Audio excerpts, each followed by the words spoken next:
안녕하십니까, 조성일입니다. 가나안 교회 이어서 이제 헤브론 교회 문제가 이제 불거지네요. 이게 상당히 큰 교회. 근데 사실 큰 교회니까 뉴스를 타는 거지. 작은 교회는 뉴스도 못 타요. 그냥 작은 교회에서 나글박을 그냥 내홍을 앓는 그런 교회들이 많아요. 가령 안수 집사를 뽑는 게 이제 장로가 되는 길 아닙니까? 안수 집사를 뽑을 때 안수 집사가 되면은 장로가 되니까 안수 집사 하겠다는 사람이 많잖아요.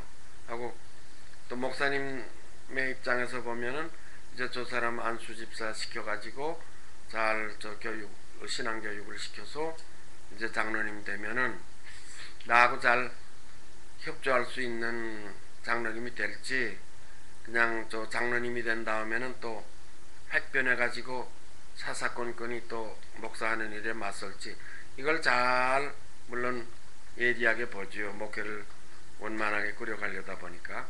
헤브론 교회도 이번에 보니까 그 안수 집사 선종 선임 문제로 이제 사무엘 김 목사 쪽에서 얘기한 거는 그 안수 집사 투표한 것이 슈레디드 머신에서 다 없어졌다. 왜냐면 없앨 필요가 뭐 있어요. 교회에서는 그게 사실은 몰라도 어쨌든 그거 무슨 중요한 금융 문제라고 해서 그걸 다 갈갈이 찢겨서 없앨 필요는 없고, 교회에서 투표한 내용을 그대로 그건 잘 기록으로 보존해야 되죠. 근데 그쪽 주장이 어떻게 사실인지는 몰라도 다 파기 처분했다, 이런 심각하지요. 그러면 그럼 왜 그랬느냐?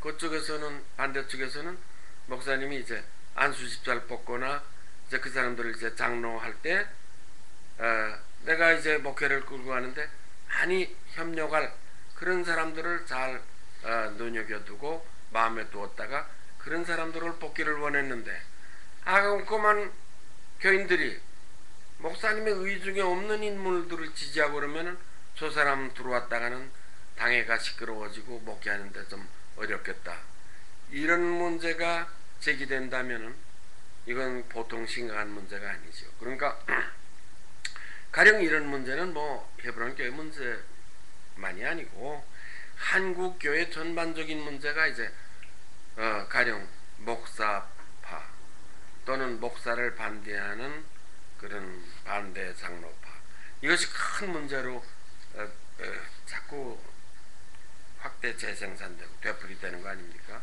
근데 목사를 지지해서 교회를 잘 세워가는 건 좋지요. 물론 목사가 무슨 그런데 이것이 아니고, 한국은 전통적으로 지당당파가 있지 않습니까? 자유당 때부터 그저 이승만 박사가 방구만 껴도 시원하시겠습니다, 이게 전통적으로 하니까 2조 500년 동안 그저 잘못해도 자기 가문을 멸족이 안 당하려니까 그래서 황공무지로 놓으시다 옳습니다, 이런 아주 맹목적인 유교 전통, 이게 우리 교회 안에도 있는 것 같아요. 왜냐면 자기를 반대하는 것보다 목사 편에 붙어서 자기 교회 안에서의 무슨 직분이라든지 이런 걸 좀 유지하면서, 그 세상하고는 다른 세상 모임이 아닌데도 교회 안에서도 세상 모임처럼 뭔가 자기 섹트를 세우는데 그것이 목사하고 가까우면 좋다, 목사의 지지를 받는 게 좋다. 그리고 목사가 좀 비판적으로 보는 사람은 교회에 있으나만 하네요, 찬밥이네요. 그러니까 더 대립하다가 목사에게 상처를 주거나 아니면은 자기가 져서 나가거나, 이런 아주 세상에서 싸우는 사회단체하고 싸우는 거하고 뭐가 다르겠습니까? 오히려 더 나쁠 수가 있죠. 거기선 멱살매 잡고 치고받고 그걸로 끝나요. 고함 지르고. 했는데 교회 안에서는 서로 경찰들도 부르고, 심지어는 종 안 되면 재판장이신 예수님은 저리 비키라요, 세상 법정으로 그 막대한 돈을 변호사 비용하고 법정 비용 들이면서 세상 법정들이 가서 미국 판사들이 턱에다 팔짱을 꼬이고, 한국 교회는 왜 이런 영적인 문제를 세상 법정 안에까지 끌고 돌아서 나 골치 아프게 만들어? 세상은 얼마 주고 얼마 하다라면 그걸 재판이 쉬운데, 이놈은 이건 뭐 예수 이름으로 서로 싸우니 이거 재판하기도 힘들고 걸고 가도 해결이 안 나요. 이것은 다시 있어서는 안 될 일들이 교회 안에서 되풀이되는 겁니다. 그런데 이런 문제가 생길 때 뭐 어느 장모가 불만이 있어서 들고 일어나고 자꾸 뒤에서 불만을 불쏘지게 해서 그렇대. 이렇게 단순하게 밀어붙여서 될 일일까요? 왜냐하면 교회의 지도자는 누굽니까? 교회의 영적인 리더는 누굽니까?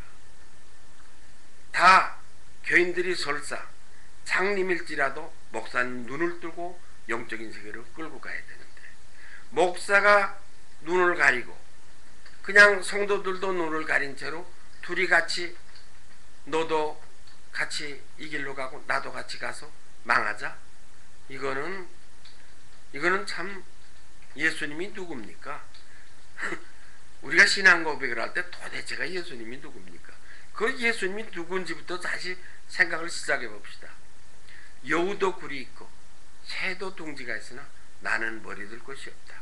아니 영광의 글로리 보좌를 버리고 이 땅에 우리를 구하기 위해서 와서 고난에 아기 때부터 고난을 당해서 십자가에 죽어서 피 흘리기까지 어쨌든 고난당한 분을 믿고 그의 부활의 영원한 생명을 믿고 그를 따라가면은 우리가 이 세상에서 더럽고 추한 죄악 속에서 살면서 그대로 먹고 마시다가 죽는 것이 아니고, 우리는 영적인 존재요, 하나님의 형상으로 지어진 존재요, 이 세상에서 죄악 때문에 우리 이미지를 망가뜨렸지만 예수 그리스도를 보니까 그는 하나님의 형상이다. 그 형상을 우리가 리스토레이션 한다. 회복돼야 된다. 그것이 교회 안에서 그 회복의 작업을 하는 것이, 그 스피리추얼 작업을 워크를 하는 것이 교회요. 그것을 성령의 의지에서 하고 그 성령은 예수 그리스도가 하나님으로부터 받아서 교회에게 주시고 교회를 세우고 교회를 인도하고 한다는 것인데, 이거 입술로는 다 그렇게 하네요. 그대로 내가 지금 말한 대로 하는데, 교회 안에서 무슨 돌아가는 행사는 그냥 적당한 은혜, 적당한 하나님의 사랑만 찬송을 하고 설교를 하고 은혜 많이 받았지요. 우리 교회는 은혜가 많은 교회입니다. 은혜의 말씀이 충만합니다. 우리 교회에서 은혜 많이 받으시오 그래 놓고 이렇게 쌈판을 벌려요. 이건 완전히 속이는 거예요. 이것은 정말 기만입니다. 제발 이러시들 말고, 나는 뭐 그 교회 다니는 분들도 많이 만나고 그랬지만 그 뭐 처음에 목사님 왔을 때 은혜를 많이 끼치고 해서 또 주일날 설교도 그 뭐 돈 많은 교회는 텔레비전 사가지고 설교를 내보내지 않습니까? 그런데 내가 참으로 유감스럽습니다. 참으로 송 목사님이 부흥시켜서 그만큼 하고 많은 성도들이 피와 눈물과 땀과 기도로서 세운 교회인데, 목사님이 물론 은혜로운 설교를 해서 교회를 다시 리바이벌 시키고 부흥한다, 얼마나 좋은 소식이었는지 참 감사했어요. 그런데 무대 뒤에서는 이런 다크한 이런 일들이 있었다고요? 어쨌든 이건 빛 가운데 드러나는 얘기는 아니잖아요. 누가 잘못했든 교회의 문제는 먼저 목사님이 책임을 져요. 첫째 책임자는 목사님을 지지하는 그 세력이 있다 하더라도 좀 가만히 있어야 돼요. 목사님으로 하여금 깊은 아라비아에 가서 3년 동안 기도한 사도 바울이든지, 또는 40년 광야에 가서 엎드려 기도한 모세라든지, 이렇게 좀 목사님을 기도하도록 좀 내버려 두세요. 그래서 목사님으로 하여금 이 사태가 하나님과 직접 대화해서 내가 참 하나님 앞에 이 많은 무리를 끌고 가지 못하고 영적으로 기도하지 못한 데 대해서 참 회개할 기회를 드리세요. 왜냐면 모세도요, 화를 내서 반석을 물 달라니까 그냥 반석을 때려서 물 내고, 하나님이 너 했잖아. 네가 화낼 일이 뭐냐? 이 백성을 네가 지도는 좀 했지만은 홍해를 건너서 이 광야에 끌고 나온 건 나지 너 모세는 아니라 이거예요.